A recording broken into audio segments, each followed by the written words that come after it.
Hi friends, ഇന്ന് ഞാനിവിടെ തയ്യാറാക്കാൻ പോകുന്നത് കടച്ചക്ക വെച്ച് രുചികരമായൊരു തോരനാണ്. വളരെ എളുപ്പത്തിൽ നമുക്ക് തയ്യാറാക്കിയെടുക്കാൻ സാധിക്കും. അപ്പോൾ നമുക്ക് ഇതെങ്ങനെയാണ് തയ്യാറാക്കുന്നതെന്ന് നോക്കാം. ആദ്യമായിട്ട് ഇതിനാവശ്യമായിട്ടുള്ള ഇൻഗ്രീഡിയൻസ് എന്തൊക്കെയാണെന്ന് നോക്കാം.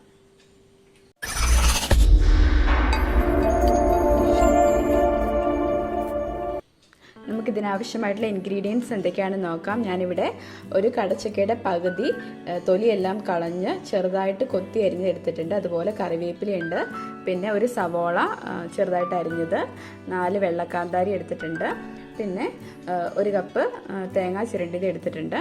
അപ്പോൾ വളരെ എളുപ്പത്തിൽ തയ്യാറാക്കാൻ പറ്റുന്ന ഒരു കടച്ചക്ക തോരനാണ്. വേറെ ഇൻഗ്രീഡിയൻസിൻ്റെ ആവശ്യമൊന്നുമില്ല.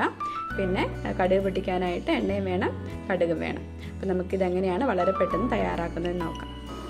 ഞാനിവിടെ ഒരു തവ ചൂടാകാൻ വേണ്ടി വെച്ചിട്ടുണ്ടായിരുന്നു. ചൂടായിട്ടുണ്ട്. അപ്പോൾ നമുക്കിതിലേക്ക് എണ്ണ ഒഴിച്ചു കൊടുക്കാം. എണ്ണ ചൂടായിട്ടുണ്ട്. ഇനി നമുക്കിതിലേക്ക് കുറച്ച് കടുക് ഇട്ട് കൊടുക്കാം.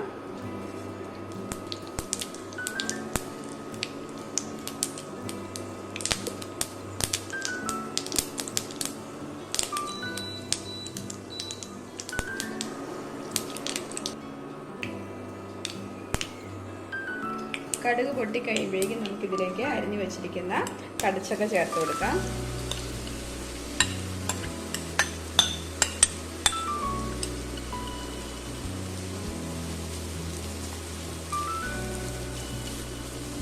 അതുപോലെ തന്നെ തേങ്ങയും ചേർത്ത് കൊടുക്കാം.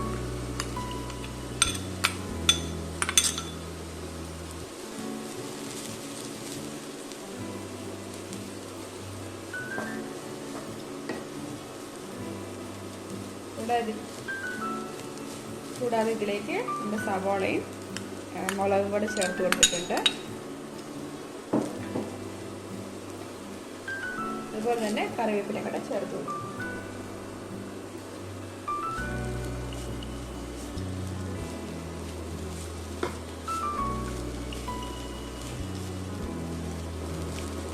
ഇനി ഇതിലേക്ക് ഞാൻ ഇൻഗ്രീഡിയൻസിൻ്റെ കൂടെ പറഞ്ഞില്ലായിരുന്നു, കുറച്ച് മഞ്ഞൾപ്പൊടിയും കുറച്ച് ഉപ്പും കൂടെ വേണം, അതും കൂടി ചേർത്ത് കൊടുക്കാം.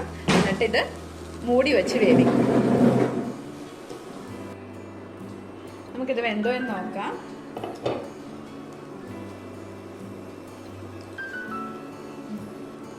ഇത് വെന്തിട്ടുണ്ട്. ഞാൻ മൂടി വെച്ച് തന്നെയാണ് വേവിച്ചത്. വെള്ളമൊന്നും ചേർത്ത് കൊടുത്തിട്ടില്ല. നല്ല ഡ്രൈ ആയിട്ട് തന്നെയുണ്ട്. വളരെ പെട്ടെന്ന് തന്നെ നമുക്ക് തയ്യാറാക്കി എടുക്കാൻ സാധിച്ചു. നമുക്ക് സ്റ്റൗ ഓഫ് ചെയ്യാം. നിങ്ങളെല്ലാവരും ഇത് വീട്ടിൽ ട്രൈ ചെയ്ത് നോക്കണം. വളരെ എളുപ്പമാണ് തയ്യാറാക്കാൻ. നിങ്ങൾക്ക് എല്ലാവർക്കും ഇത് ഇഷ്ടപ്പെടുമെന്ന് വിശ്വസിക്കുന്നു. നിങ്ങൾക്ക് ഇഷ്ടമായിട്ടുണ്ടെങ്കിൽ ലൈക്ക് ചെയ്യുക.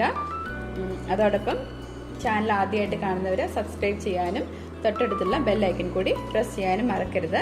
വീണ്ടും മറ്റൊരു റെസിപ്പിയുമായി നമുക്ക് കാണാം. അതുവരേക്കും ബൈ.